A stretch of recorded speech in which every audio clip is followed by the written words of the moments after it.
College football nerds, we are here talking Iowa and Penn State, the game of the week in college football. It's going to be a lot of fun. I want to remind y'all, if you're new here, in the comments, you got to give us your score. Rules are rules, and we did kind of create them, but we back up our points with looking at your points and getting in there and mixing it up with you in the comments. That's something we're really known for. It's a lot of fun. So give us your score. And while you're down there, hit that subscribe, hit that like, hit that notification bell. One other thing, we do a live show on Saturday night. We talk about the action while it's happening, and we talk about what happened during the day. They run pretty long, 1 to 2 hours. We do a podcast version if you want to. The link's in the description. Hear us and not watch the YouTube replay, but it's also available on YouTube. All right, all that's out of the way, Josh. Let's talk Iowa. Let's talk Penn State. A lot of people have been getting at us on Twitter about Iowa because we really like what we see defensively, and we've been pumping them up all year on the defensive side of the ball. And they say, Josh, Daniel, Iowa is a beneficiary of a lot of turnovers. And we have a computer model that we'll break out later. And a lot of modelers don't love trying to bake in turnover points. And we're followed by a lot of people in the analytics community, and they have all said similar things. But Josh, at this point in the season, with the number of turnovers we've seen and the number of points generated off those turnovers, at some point, does 2021 Iowa get into the 2016 Alabama category where they had a lot of non-offensive touchdowns that started showing up in our model, and it was pretty reliable that you could bank on those turnovers? At some point, it does become a trend. A lot of advanced stats have some version of a havoc rate. We don't necessarily generate a discrete stat like that. But our model does start to eventually say, okay, I'm going to kind of assume you're going to get points through other non-offensive touchdowns and the like. And I think Iowa's kind of gotten to that point. Iowa defensively has moved to the same philosophies that a lot of other defenses have around the country. It's the same sort of thing Arkansas has done. There's a lot of zone. There's a lot of light boxes. And the thing is, if you can defend the run and drop players, and when I say defend the run, you can give up some yardage, but if you can defend the run effectively while dropping players against these RPO schemes, which are sort of read-based, there's just a lot of traffic, and teams tend to turn the ball over. Same thing, Arkansas caused Ole Miss to turn it over 6 times, 6 interceptions they had from Matt Corral last year, and I don't think it's an accident or coincidence. And that's what Iowa's doing, and because Iowa's front has been so good, they're able to really stymie the run, if not shut it down, just by virtue of the sort of fronts they have. It's not to say they're exclusively zone. I mean, they ran man coverage too, but they are yet to give up 100 yards rushing in the game, and it's pretty crazy to think that they're yet to give up 100 yards rushing when you watch them, they play a lot of light boxes, and that is why the turnovers are what they are. If you can do that, if you can play a light box and defend the run, now you can make someone throw into a crowd when you want to. Now, if you want to bring pressure, they're probably going to be overwhelmed when you do that. And that creates havoc. And that's what Iowa has going for them as an offensive identity, or defensive identity, I should say, and it's real. But a little bit of it is competition level. And then, I don't know if you want to touch on that now or in the model, but it's definitely a factor for both teams. And balancing it's hard, even though I do think it is part of Iowa's MO at this point. So I do want to get into competition level, but I don't want to make everybody watching us mad yet. We'll get into the model for that. And I do want to touch a little bit on Penn State, and maybe this does come at a competition level. Penn State fans have been on us this year a good bit, and some of it is because they're new to our channel and don't really understand or really realize how much we scrutinize elite teams, elite plus teams. And we're talking about, if you're going to be up there ranked with Alabama and Georgia, we're going to scrutinize you, and we're going to look under the hood like we do with Alabama and Georgia. If you want us to consider you a nice team, having a nice season, and 15th in the country, then that's something we'll maybe go a little soft, but we've pointed out some things that concern us. One, Wisconsin's not a great football team right now. Now, they've played 3 top 15 FBS teams, and they've lost to them. They're better than their record shows, but they're not a good football team. Auburn is not a good football team either. And you've got 2 one-score wins there. that to us start to ring alarm bells when we're talking about in the context of playoffs and winning your conference and competing with an Alabama or Georgia. That's where we lose some Penn State fans, although some put up with us and they come to the chat every Saturday night, and you know who you are. We appreciate it. But Josh, putting all of that, maybe not aside, but in context of this year, isn't it fair to say Penn State is undefeated right now? It could be Clemson, where they're barely beating Georgia Tech and losing to NC State, but it's not. They're undefeated. And in a year where it's feeling like 2007, isn't that worth something in terms of evaluating them as a football team? There really aren't complete teams right now. And we've noted flaws because Penn State is currently number 4. And if you want to be number 4 and you want to be in the playoffs, those flaws are really important. But we're not saying Penn State's a bad team. We're just trying to nitpick them because we're assuming you want to hold yourself to a championship caliber. To your point, football is also a relative sport. And one of the things that drives us up a wall is when people talk about why X team should or shouldn't be in the playoffs or top 10 or something.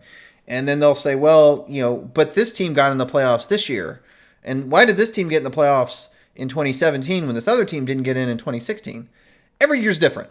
You don't win the all-time college football playoff national championship. You win the whatever year national championship. And some years, frankly, teams are a lot better than other years. Right now, there aren't a whole lot of teams that look really good on both sides of the ball at all times. If you look at, Iowa 3, Penn State 4, who are your next teams? Cincinnati at number 5, who looks sketchy on the defensive side of the ball, offensive side of the ball. I think the defense is good, but I'm not sure they're tested. You look at Oklahoma, who's had one-score win over one-score win the entire year against teams that aren't awesome. Ohio State's defense has looked really shaky. Oregon's offense looks pretty dependent on the run without a lot of vertical passing game. And then you got like Michigan at 9, BYU at 10, Michigan State at 11. All these teams are flawed. And to your point, like Kentucky just beat Florida. And if you want to say, well, what Penn State has all these problems, and I think we're right to say Wisconsin may not necessarily be a good team, but I do think Penn State's probably better than Kentucky right now. And if Kentucky can beat Florida, why can't Penn State beat Florida? So as much as we're nitpicking based off our own perceptions of what it usually takes to win a national title, this year, with what it means to be a top 5 team, Penn State and Iowa, for that matter, both have as many boxes checked as anybody in the country. And that's our thing. Like, we can be critical and nitpicky, but we also contextualize everything. And our big frustration is, and namely with Ohio State fans who say, well, we didn't get in and Alabama didn't win their division, they got in. Although I will remind everybody here knows that Ohio State got in a year where they didn't win their division too, but that's another story for a different day. All right, so Josh, let's get into the model. I know it's a little wacky, but I want you to touch on why it's wacky and really what it's picking up on. So let's go ahead and get in the model maybe a little earlier than we normally do and kind of pivot our discussion off of that. So we've generated this model that is trying to evaluate your team relative to who you've played, and then it bases that on how your teams you play did against everybody else. Basically, are you better or worse than average competition, if you want to look at it that way, with more complexity, of course. And when you look at it through that lens, I think it sometimes fleshes out some interesting facts. Now, our score projection we're going to give you is all self-taught. I don't influence the model. When I say self-taught, I mean it's like a self-learning sort of machine learning concept where I feed numbers into the model. I try not to tell it what is or isn't important, and I let the model figure out how scoring works for each team, more or less. And the goal of that isn't necessarily to get the absolute most accurate model. In truth, though, I want to get the model that's the most instructive. And what we frequently see, like when it had Arkansas blowing out Texas A&M, is it will see things that those of us with our human eye perceptions don't see.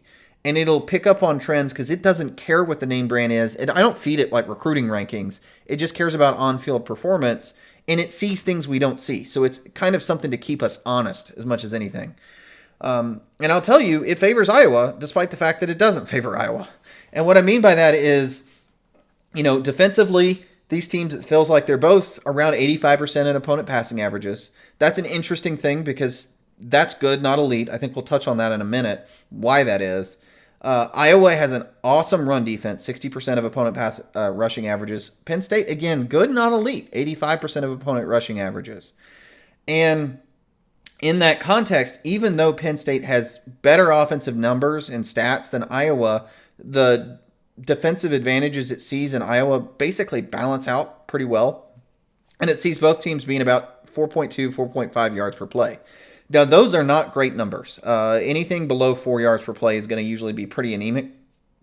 And ideally, you want about 5 yards per play, or four, at least over 4.5 to move your offense well. You need over 7.5 yards per attempt for an offense to be competent passing the ball. Neither team manages 6.5. You need about 4 yards per carry to be competent running it, and neither team is expected to average 3. So the output is really anemic from an offensive perspective. The interesting thing is that it has the score 30-11. And you might say, well, why is that? Because it has Penn State with more yardage. It says they'll average 4.5 yards per carry. Iowa will average about 4.25. And the reason is turnovers. The reason is the fact that it looks at Iowa's production and it says, you know what? Iowa has been able to generate points without a lot of yards. Iowa finds a way to score on the defensive side of the ball. And frankly, I think that at some level it's also noting, Penn State and Clifford and the way their offense works, it's a little herky-jerky. And the odds of Iowa getting some scores, and if it doesn't necessarily say this, but I think in reality, it's almost saying like, hey, this is going to be a 10-13 game at the half where Penn State makes a mistake or two, gets down, 23-10, and then you get a late score that makes it 30-10 at the end of regulation. So it's interesting in that the score is heavily favoring Iowa. And if you look at our model and people want to evaluate it later because they just flip to the screenshot, I'll say, oh, this game ended 17-10. But if you look at the statistics, it actually thinks Penn State's going to outgain Iowa. So two tells of the tape there. What's the better performance, play to play? And how does that actually relate to the score? And I think it's entirely due to the havoc rate Iowa generates and the inconsistencies Penn State have that sometimes give them issues in scoring, even though they're putting up pretty good yardage in a game. Yeah, it's interesting to me because, we did a Texas-Oklahoma preview when we talked about there's stark differences in the offenses and how they work and how they need to generate points. One is more staying on schedule. One is more shot plays. In this case, in our model and in reality, if you start to consider turnovers as a function of your offense, which is really how you should think about it in terms of scoring efficiency, at some point when they do show up as a consistent thing, then it does make a seemingly anemic offense a lot more efficient in the numbers and in terms of modeling. The flip side of that is also true. Like you said, Penn State and the type of offense they run generates a lot of yardage that maybe doesn't convert to points. So they need a lot more yardage and a lot higher yards per play to generate points where Iowa is on the other end of the spectrum. So it is really counting on these turnovers. And let me give you an example, and I'll interrupt you real quick. Against Auburn, Penn State had 5.8 yards per play and generated 28 points. And against Maryland, Iowa had 5.66 yards and generated 51 points. So even though Penn State actually per play outgained Iowa in those two games, Iowa scored almost double what Penn State did. And the game felt totally different, right? The Auburn-Penn State game and the Iowa-Maryland game. And that's what our model is seeing is with the same yardage, these teams can feel very, very, very different. Well, but in terms of scoring efficiency and in terms of how Iowa's going to play the more modern concept offense that Penn State runs, do you see some benefit or some opportunity there for Iowa in a way that they defended Maryland? And I'm not saying Penn State has the exact same offense, but you think about how Arkansas has a lot of success against Ole Miss. In a lot of these defenses we see, if you can't beat them straight up athlete for athlete, if you can kill them. But if you can't, then they pose a lot of problems. Could you see, because of how Iowa's going to play Penn State, a similar frustration like they gave Maryland on Friday night? I think it's quite possible. It's interesting to me when I watch Penn State and Iowa offensively, and we talked about this before the video. I actually feel like Iowa's personnel might be better than Penn State's. And I'm sure, well, there's no way that's not going to make some Penn State fans angry. But the truth is, I love Dotson, but I also really love Goodson. I mean, Noah Cain's a good back, but he's been stuffed a couple times this year.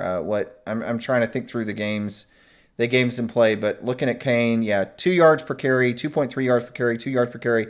Hasn't hit 4 yards per carry since the opener when he had 8 carries. Iowa gets theirs. And I feel like the receivers don't have necessarily major standouts. And when I'm talking about that, I mean top 5 level standout first-round draft pick receivers. But it's a solid receiving core. Passing the ball, Iowa has been reasonably productive under Petras. I mean, he's not wowing you, but he's been good enough to operate the offense. The difference to me more than anything is that Penn State is a lot more modern than Iowa offensively. And I think sometimes people rag the coaches at Penn State. And the funny thing is I have like half my family are Penn State fans, and I've told people that before. So I'm not a Penn State hater. It's actually all my wife's family. I have no problem with Penn State. I've watched a lot of Penn State football. But their coaching staff actually, I think, is getting a lot more production out of the players than maybe they should. Now, you can maybe ding them for development or ding them for evaluation, but Dotson is a really high-level player, and outside him, you got a viable starter in Cain, and not a whole lot else that's, if you're talking top 5 team, not a heck of a whole lot else that is normal for a top 5 team. But they're very modern. They run RPO concepts, what I mean by that, and they do things that cause stress for a defense, right? You don't get to do your normal run pass keys. Your safety can't react to the run or pass because you get burned by the RPO. And against a lot of man coverage schemes, that really breaks them. Going to your question, finally, the problem is Iowa has adopted these zone defense philosophies like Arkansas did. And because you're watching the quarterback and you're kind of waiting and reacting, you don't bite as hard on stuff. And you wait for it to come to you. And it tends to magnify mistakes, and it also doesn't give those easy plays. And it's a way people have been able to combat that. And I think the question here, really in my mind, is whether Penn State can run the ball. Because if you can run the ball like Georgia did to Arkansas, that scheme falls apart. Ole Miss, we talked about this and when we were doing our live show. The Ole Miss game against Alabama and the Arkansas game against Georgia were really similar in that both those teams got run over for the most part.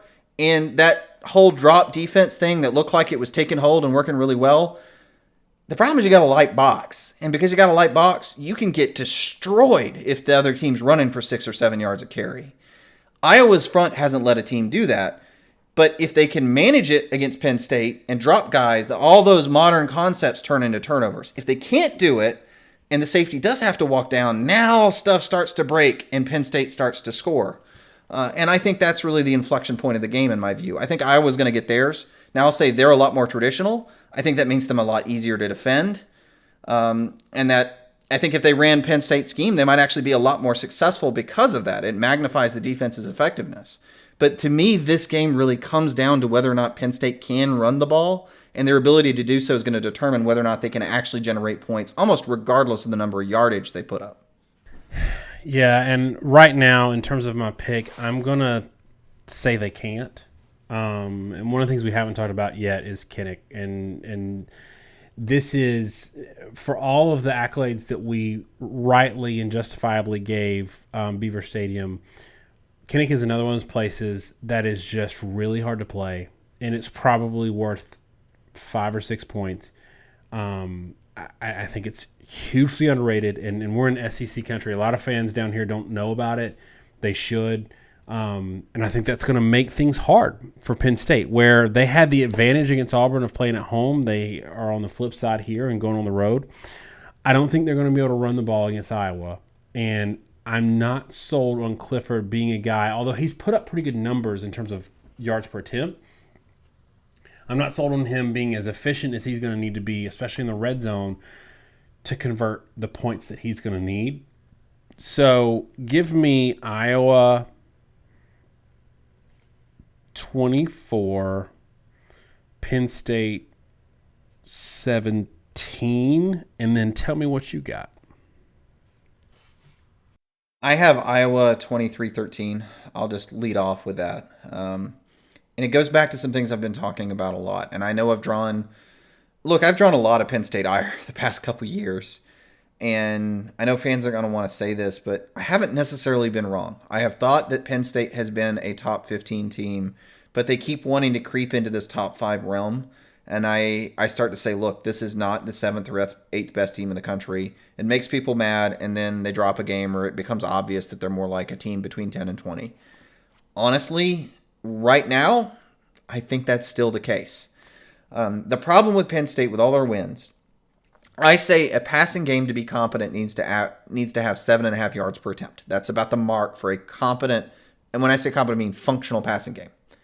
None of Penn State's opponents average more than 6.5 yards per attempt. That's the mark. I say 6.5 below becomes non-functional. Every team Penn State's played is non-functional in the passing game. And if you look in the run game, 3 of 4 opponents fail to hit 4 yards a carry on the season. And the 4th was Auburn, and they only are at that mark really because they played Akron and ran for 10 yards per carry in that game. I say that. They've been more like 4 or 5 yards per carry. But Penn State held Auburn to 4.5 yards per carry, and the next week Auburn ran for 4.7 against Georgia State. The point is, I really do think the competition level from Penn State has been quite poor. I have said that over and over again. This model, which is in no way based off that statement, is essentially saying the exact same thing. It doesn't respect Penn State because it doesn't care their name or the names of their opponents. It says those opponents haven't actually played very well. And that shows up in Penn State's defensive statistics, which I'll be curious to see whether or not they can prove themselves. And that's that they're an 85% run defense and an 85% pass defense. Those numbers are merely good. We usually say 90% is really the mark for average because there's enough UNLV kind of teams in there that your numbers are always a touch inflated. An elite defense is below 70% on most of these statistics. Especially in run defense, like Clemson, when they were at their peak, when they had that awesome defensive line in like 2016, 2018, they were in the 50s. So I think Iowa wins this game. I think it's going to be low scoring and brutal. I think probably Iowa ends up with a turnover to win late. I think Penn State is going to really have to prove themselves against what I think is a much better team than anyone they've played to date. And ultimately, I will say if it's this low scoring, big plays and turnovers, just like we said with Oklahoma and Texas, are going to be super determinative. If you've got a score below 20 points and someone, like Kentucky, Florida example, someone blocks a field goal and runs it back for a touchdown, that 10-point swing will win the game by itself. Those plays are almost completely unpredictable. And I think, like I always say, I don't evaluate our picks based off the final score, really. I evaluate it based off the score at the start of the fourth quarter. And if my pick backdoor covers or something, I'll take the W, but the truth is I got lucky. The best I can do is sort of tell you what position you'll be in going in the fourth quarter, and I can't possibly guess those flip plays. And I do think because these defenses are pretty good and the scoring will be pretty low, the variability here is quite high. And a major event play like a pick six at the goal line will absolutely win the game for one team or the other. All right, well, that's it for us on Iowa and Penn State. I agree with Josh that this is, a considerably better opponent than maybe either one of these teams have played to this point in this season. It'll be fun to watch. Let us know, again, in the comments what you think the score is going to be. And y'all, hit that like, hit that subscribe. Helps us out a ton. Thanks so much, y'all. Have a great week, and God bless.